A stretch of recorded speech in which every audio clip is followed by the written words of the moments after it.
మీ business ఏదైనా మీ ఊర్లో promotion చేయాలంటే అది సుమన్ టీవీతోనే సాధ్యం. ఇప్పుడే సంప్రదించండి. Welcome to Suman TV. నేను మీ సీమ. ఈరోజు ముక్కోటి ఏకాదశి సందర్భంగా వివిధ వైష్ణవ దేవాలయాలు అయితే భక్తులతో కిటకిటలాడుతున్నాయని చెప్పొచ్చు. అయితే మనం ఇప్పుడు విజయనగరం జిల్లా గజపతి నగరం నియోజకవర్గం దత్తిరాజేరు మండలం దత్తి గ్రామంలో వేంచేసి ఉన్న శ్రీ విశ్వక్షేణ శ్రీదేవి భూదేవి సమేత శ్రీ వెంకటేశ్వర స్వామివారి ఆలయంలో ఉన్నాము. ఈ ఆలయంలో ఉత్తర ద్వారం ద్వారా భక్తులకు అయితే స్వామివారి దర్శనం కల్పిస్తున్నారు ఆలయ అర్చకులు, అలానే ధర్మకర్తలని మనం చెప్పొచ్చు.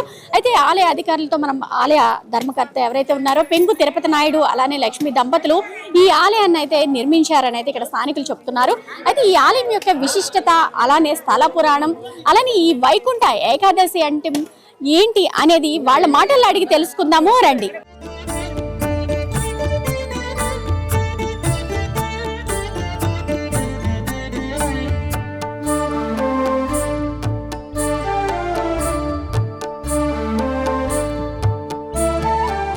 చూస్తున్నారు కదా, మనం ఆలయంలోకి ప్రవేశించాలని అంటే భక్తులు లైన్ లో వేచి ఉన్నారు. అంటే తెల్లవారుజాము నుంచి కూడా ఇక్కడ ఉత్తర ద్వారం ద్వారా స్వామివారిని అలానే అమ్మవార్లను దర్శించుకోవడానికి అయితే భక్తులు వేయం చేసి ఉన్నారని చెప్పొచ్చు.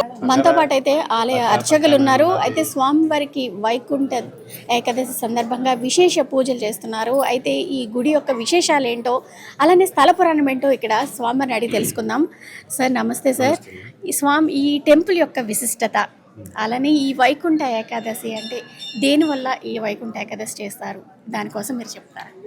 దత్తి గ్రామంలో వేంచేసి ఉన్న శ్రీ శ్రీదేవి భూదేవి సమేత శ్రీ కళ్యాణ వెంకటేశ్వర స్వామి దేవాలయంలో ఈరోజు ధనుర్మాసంలో స్వామివారికి అత్యంత ప్రీతికరమైన రోజు ముక్కోటి ఏకాదశి. దీని వైకుంఠ ఏకాదశి అని కూడా అంటారు.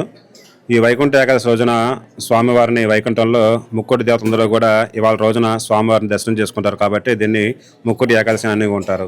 ఈ ముక్కోటి ఏకాదశి రోజున ఎవరైతే స్వామివారిని ఉత్తరద్వారం గుండా దర్శనం చేసుకుంటారో వాళ్ళకి ఎటువంటి పాపాలు తగలకుండా, చేసిన తప్పులు అలాగే ఆయురారోగ్యాలతో వర్ధిల్లుతారని చెప్పేసి ఈ ముక్కోటి ఏకాదశి రోజున స్వామివారిని దర్శనం చేసుకుంటారు అన్నమాట. అలాగే దత్తి గ్రామంలో కళ్యాణ వెంకటేశ్వర స్వామి పేరు పెట్టారు. చిన్నజీయ స్వామివారు ప్రతిష్ఠ చేసినప్పుడు కళ్యాణ వెంకటేశ్వర స్వామి పేరు పెట్టారన్నమాట. అప్పటి నుంచి ఎవరైతే స్వామివారికి ప్రతి లక్షవారం నాడు ముడుపులు కట్టిస్తాము, 7 శనివారాల పూట లక్షవారం ముడుపు కట్టించినప్పుడు శనివారాల పూట ఎవరైతే స్వామివారికి కళ్యాణం గురించి కానీ, వివాహం గురించి కానీ, లేదంటే కోరికలు ఉన్నాయి, ఉద్యోగం, వివాహం, సంతానం, అలాగే చదువులు, అన్నిటి విషయాల గురించి కూడా ప్రతి లక్షవారం ముడుపులు కట్టిస్తారన్నమాట. అలాగే కళ్యాణ వెంకటేశ్వర స్వామికి ఎవరైతే స్వామివారి మనస్ఫూర్తిగా కోరుకొని స్వామివారి చుట్టూ 100 ప్రదక్షిణలు చేస్తారో వాళ్ళకి తప్పకుండా కళ్యాణం జరుగుతున్న ప్రతీతి ఉంది ఈ యొక్క దేవాలయంలో. అలాగే ప్రతి శనివారం కూడా స్వామివారికి విశేష పూజలు జరుగుతాయి. సాయంత్రం పూట నక్షత్ర హారతి ఉంటుంది సాయంత్రం 7 గంటలకి. అలాగే చుట్టుపక్కల నుంచి ఒక 20 గ్రామాల వరకు కూడా మన దేవాలయానికి భక్తులందరూ కూడా వస్తూ ఉంటారు అన్నమాట. ప్రతి పూజా కార్యక్రమంలో అందరూ పాల్గొంటారు. అలాగే మన కార్తీక మాసంలో స్వామివారికి విశేష పూజలు జరుగుతాయి. ఏకాదశి రోజు నాడు సత్యనారాయణ వ్రతాలు జరుగుతాయి. స్వామివారికి కళ్యాణాలు జరుగుతాయి. భోగి రోజు స్వామివారి కళ్యాణం జరుగుతుంది కూడా. ఈ కళ్యాణంలో ఎవరైతే స్వామివారి మనస్ఫూర్తిగా కోరుకొని కళ్యాణం గురించి కోరుకుంటారో వాళ్ళకి తప్పకుండా కళ్యాణం జరుగుతుందండి. ఏ విషయంలో కోరుకున్నా సరే స్వామివారి తప్పకుండా వాళ్ళ కోరికలు నెరవేరుస్తారు. కోరికలు కోరుకువారు 7 దండాల వారు కోరికలు కోరుకున్న వారు అంటారు కదా, అలాగనమాట. 7 కొండల వాడు స్వామివారికి ఏంటంటే 7 కొండల 7 వరాల వెంకటేశ్వర స్వామి పేరు అనమాట స్వామివారికి. అలాగే ఎవరైతే ప్రతి లక్షవారం నాడు చాలామంది ముడుపులు కట్టుకుంటున్నారు. శనివారం వచ్చి 7 ప్రదక్షిణాలు చేస్తున్నారు. అలాగే 8 శనివారాలు బట్టి దగ్గర 8 శనివారాలు ప్రదక్షిణాలు చేసి స్వామివారి దర్శనం చేసుకుని వాళ్ళ కోరికలు నెరవేర్చుకుంటున్నారు. చూస్తున్నారు కదా, ఈ వెంకటేశ్వర స్వామి ఆలయ ప్రాంగణంలో ఇక్కడ విఘ్నేశ్వరుడు కూడా ఇక్కడ ప్రతిష్ఠించారని చెప్పొచ్చు. ఇక్కడ ముఖ్యంగా ఆలయ ఎంట్రన్స్ అవ్వగానే ఇక్కడ మనకి వినాయకుడు అయితే దర్శనమిస్తూ కనిపిస్తూ ఉంటారని చెప్పొచ్చు. అలానే ఇక్కడ అంటే ఈ దత్తి గ్రామము ఒక చిన్న తిరుపతి లాగా ఇక్కడ ఆవిర్భవిస్తుంది త్వరలో అనడానికి అతిశక్తి లేదని మనం చెప్పొచ్చు.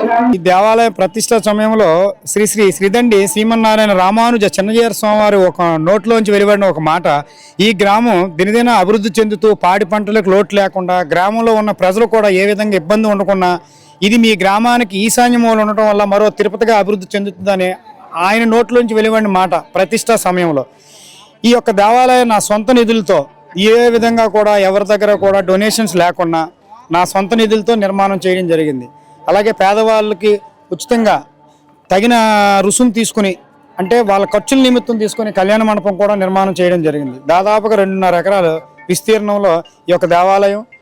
నెక్స్ట్ రేపు మళ్ళీ స్వామివారు ప్రతిష్ఠ చేయబడిన గాలిగోపురం, విశ్వక్షేణుల వారు వరహాస్వామి గుడి కూడా ఒక 2-3 మంత్స్లో ఈ యొక్క ప్రతిష్ట కార్యక్రమం కూడా మళ్ళీ చిన్నజీయర్ స్వామి వారి చేతుల మీదుగా ఉంటుంది. మాకు ఈ దత్తి గ్రామంలో ఈ దేవాలయం నిర్మించడం కొరకు పెంకి తిరుపతి గారు సొంత నిధులతో ఇప్పటికి సుమారు 9 సంవత్సరాల దగ్గర అవుతుంది.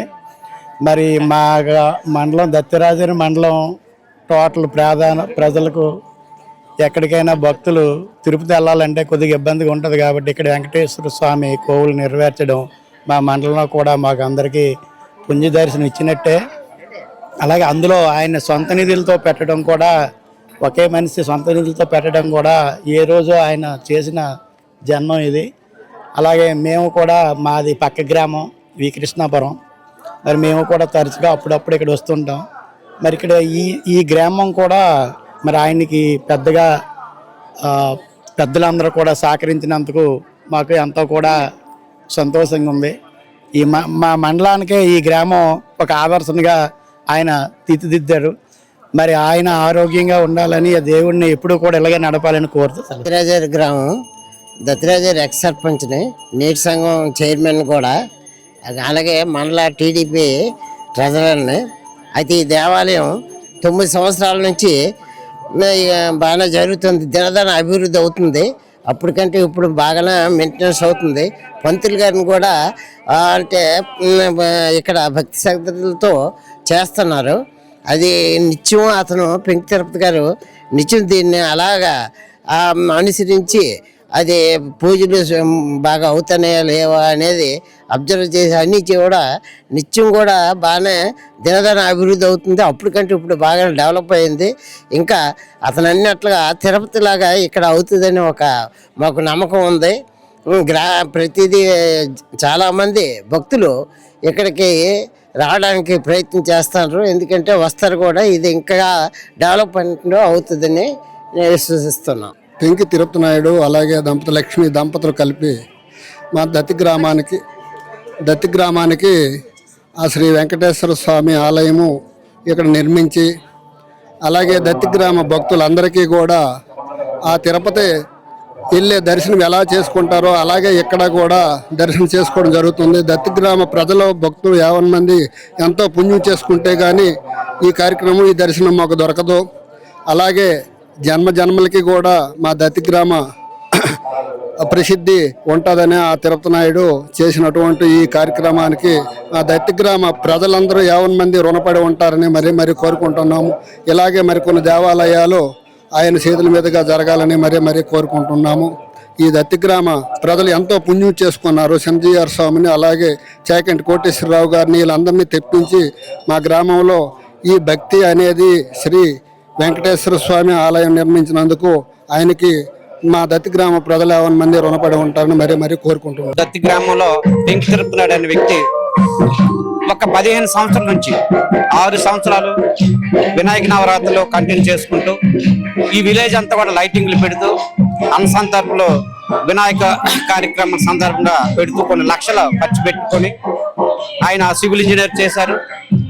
ఆయనకు వచ్చినటువంటి శాలరీతో ఈ గ్రామంలో దైవ కార్యక్రమం చేసుకుంటూ ఈ దత్తి గ్రామంలో వెంకటేశ్వర స్వామి ఆలయం చిన్నజీయర్ స్వామి ఆశీస్సులతో, సాయిగంటి కోటేశ్వర ఆశీస్సులతో నిర్మించడం జరిగింది. సుమారు దీనికి ఒక 12 కోట్లు ఆయనకు వచ్చిన ఆదాయముతో ఖర్చు ఈ గ్రామాన్ని మంచి మార్గంలో తీసుకుంటూ వెళ్ళి ఆయనకి ఆరోగ్యంగా ఉండాలని ఈ గ్రామ ప్రజలందరం కూడా ఆశిస్తున్నాం. అలాగే ఒక 5-6 మండలంలో సుమారు 6-7 సంవత్సరాలు పెట్టి ఈ 7 కొండలు వెంకటేశ్వర స్వామి దర్శనం కోసం 7-8 మండలాలు వస్తున్నాయి. అలాగే ప్రతి సంవత్సరం అన్నసంతర్పణ చేసుకుంటూ ఈ దత్తి ప్రజలందరూ కూడా భక్తి అంటే ఏమిటో, ఈ వెంకటేశ్వర స్వామి దర్శనం అంటే ఏంటి అనేది జనాలందరికీ కూడా తెలియజేయడం జరిగింది. భగవంతుడి దయ వల్ల, 7 కొండల దయ వల్ల ఆయన ఆరోగ్యంతో ఉండి మరొక కొన్ని సంవత్సరాలు ఇలా తీసుకెళ్ళిపోవాలని మేము కోరుకుంటున్నాం. అంచేత ఈరోజు 12 కోట్లు ఖర్చు పెట్టుకుంటూ ఆయనకు వచ్చిన ఇన్కమ్, ఈ గ్రామంలో ఇంత డబ్బు ఖర్చు పెట్టడం మా ప్రజలందరూ కూడా సంతోషంగా ఉంది. ఒక సామాన్యమైన రైతు కుటుంబంలో పుట్టి ఒక రైతు కుటుంబాలు పుట్టి ఆయన ఇంత డెవలప్మెంట్ చేసినందుకు మేము ఆశిస్తున్నాం. ఓకే. ఈరోజు ముక్కోటి ఏకాదశి సందర్భంగా అయితే ఇక్కడ శ్రీ వెంకటేశ్వర స్వామి ఆలయంలో దత్తి గ్రామంలో వేంచేసి ఉన్నటువంటి వెంకటేశ్వర స్వామి ఆలయంలో అయితే విశేష పూజలు, అర్చనలు, అలానే ఉత్తర ద్వార దర్శనాలు కూడా నిర్వహిస్తున్నారు. అంటే ఈ రోజు ఉత్తర ద్వార దర్శనం చేసుకుంటే 3 కోట్ల ఏకాదశులతో సమానంగా ఈ రోజు ఏకాదశి అనేది, ముక్కోటి ఏకాదశి అనేది ఉంటుందనేది అయితే నానుడి. అంతేకాకుండా ఎవరైతే ఉన్నారో స్వామివారు అంటే ముక్కోటి దేవతలతో పాటు ఈ రోజు భూలోకానికి వస్తారు. అలానే 3 కోట్ల దేవతలతో ఈ రోజు వైకుంఠం నుంచి ఇలాగా భూలోకానికి వస్తారని కూడా నానుడి.